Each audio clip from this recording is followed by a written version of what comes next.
Hey guys, we're back with the latest Galaxy S22 news, and well, AMD is in action. We'll also be taking a look at the state of under-screen camera plus some more info on the Galaxy Z Fold 3. But let's get into the first performance-related info regarding the next Exynos chip, the first Exynos chip with the AMD RDNA 2 architecture. Once again, the news is coming from Korean media, and basically when it comes to the peak performance, the AMD Exynos chip is actually performing better than the competitors. Samsung is said to be pretty happy with the performance, but there's actually one problem. During this peak performance stage, the thermal throttling is stronger than expected. Apparently, the performance drops by about 20%, and in the second run, they saw the performance dropping by about 30%. This definitely sounds concerning, but we're actually far away from the launch of the Galaxy S22 series, so I'm pretty sure Samsung and AMD will be able to figure out this thermal throttling problem. The good news is that the performance is actually better than the competitors, which is why it's reported that Samsung has indeed abandoned the Mali GPU for AMD architecture. Not just that, Samsung has gained massive confidence in AMD, which is why they've actually set the deal for AMD's next RDNA architecture, which is going to be RDNA 3. Meaning, beyond Exynos 2200, the next Exynos flagship chip will also be rocking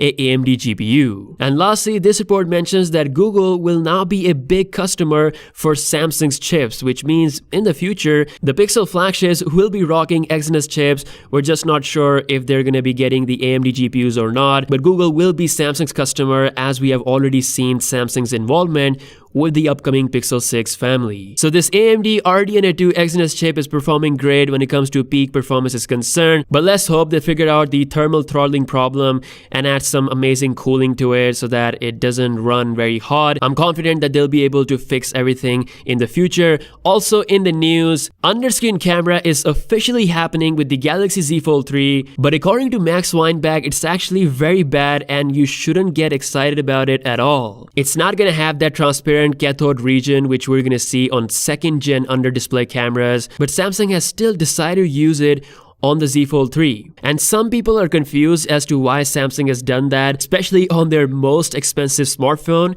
Let me explain. The Z Fold 3 will have more than one selfie camera. There's going to be a traditional 10 megapixel selfie sensor on the outer screen. And as a Fold 2 user myself, I actually use the outer selfie camera more compared to the inner selfie camera because of its tablet size. It's not that convenient when you're taking selfies. You can also use your back cameras as your selfie sensors, so pretty much Samsung can afford to take this decision and implement the under-display camera on the Fold 3. This is actually the safest product that they can try this stuff out. But when it comes to the S22 Ultra or their traditional flagship smartphone with only one selfie sensor, that is where the risk is pretty massive. Now, speaking of under-screen camera, Visionox, the company that was responsible for ZTE's under-display camera smartphone, they're actually coming out with the next-gen under-screen camera, and according to a leakster, it looks pretty good, although we have not seen any real-life performance, any selfie samples, so I can't really comment on its quality, but it's said to be improved compared to the previous generation. So that's all for today. Let me know your thoughts on this early performance of the AMD RDNA 2 based